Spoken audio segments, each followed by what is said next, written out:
পিতা পুত্র পবিত্র আত্মার নামে আমেন। ঈশ্বরের রাজ্যে কেউ অপ্রয়োজনীয় নয়, কেউ তুচ্ছ নয়। সেখানে ক্ষুদ্রতম ব্যক্তিরাও যিশুর পাশে স্থান ও মিশন খুঁজে পায়।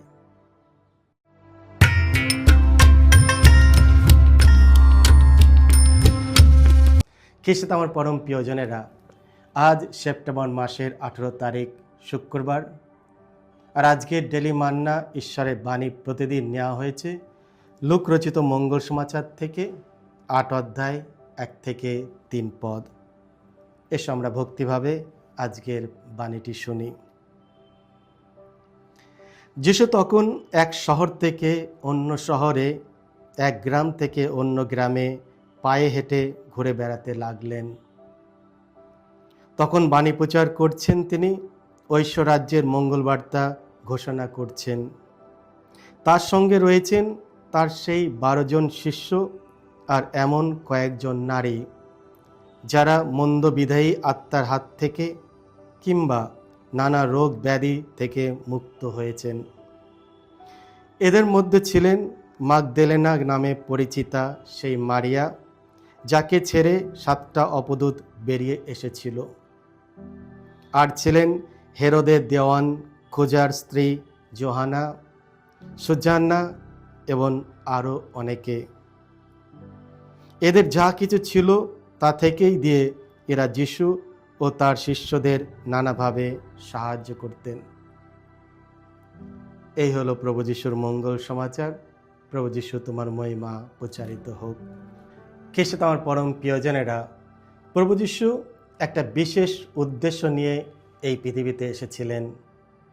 তিনি এক শহর থেকে আরেক শহরে পায়ে হেঁটে গিয়েছিলেন ঈশ্বরের রাজ্যের সুসমাচার প্রচার ও মঙ্গল বার্তা ঘোষণা করতে। তার বার্তাই সত্যিই ছিল সুসংবাদ। তিনি অসুস্থদের আরোগ্য দিতেন, দুষ্ট আত্মা তাড়াতেন, আর সবচেয়ে গুরুত্বপূর্ণ বিষয় হলো তিনি পাপ ক্ষমা করতেন। এর ফলে অনেকে তার অনুসারী হতে শুরু করল। তার অনুসারীদের মধ্যে শুধু 12 জন শিষ্যই ছিলেন না, যাদের যিশু নিজে ডেকেছিলেন এবং পরে প্রেরিত হিসাবে পাঠাবেন বলে, বরং আরও অনেকে তাকে অনুসরণ করেছিলেন।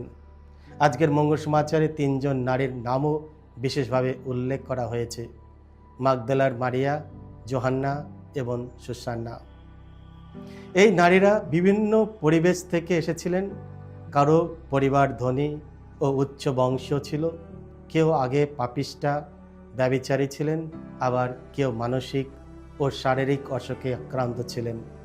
এরা সবাই প্রভুর দয়া ও ভালোবাসা গভীরভাবে স্পর্শ পেয়েছিলেন এবং সব কিছু ছেড়ে তাকে অনুসরণ করেছিলেন।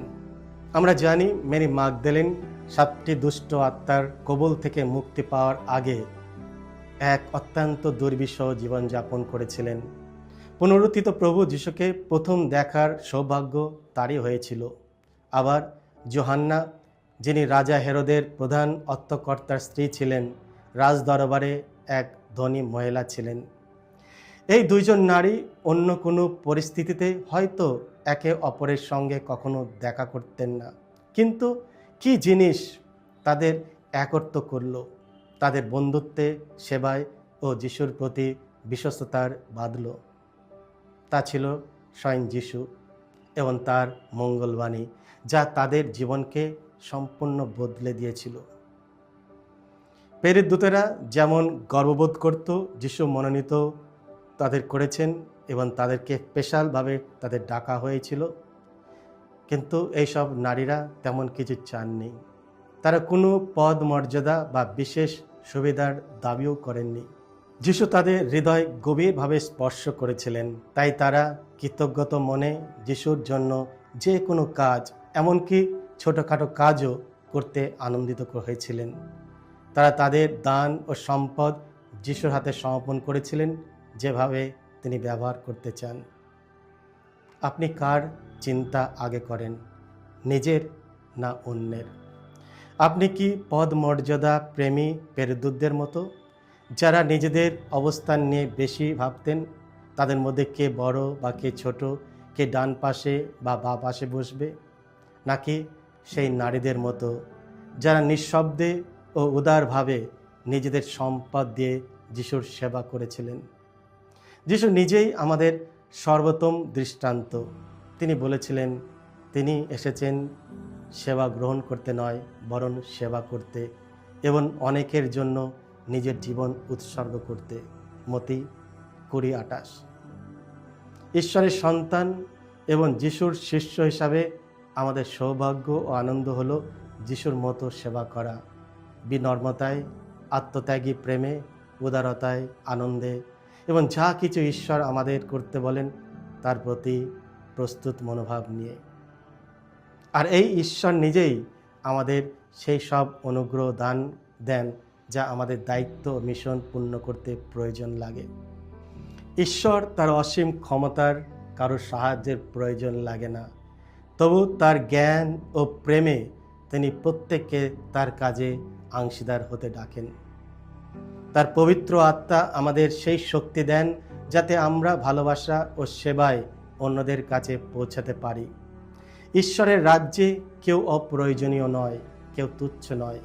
সেখানে ক্ষুদ্রতম ব্যক্তিরাও যিশুর পাশে স্থান ও মিশন খুঁজে পায়। আমি তৈরি প্রভুর কাজে এগিয়ে আসার জন্য। এসো আমরা প্রার্থনা করি।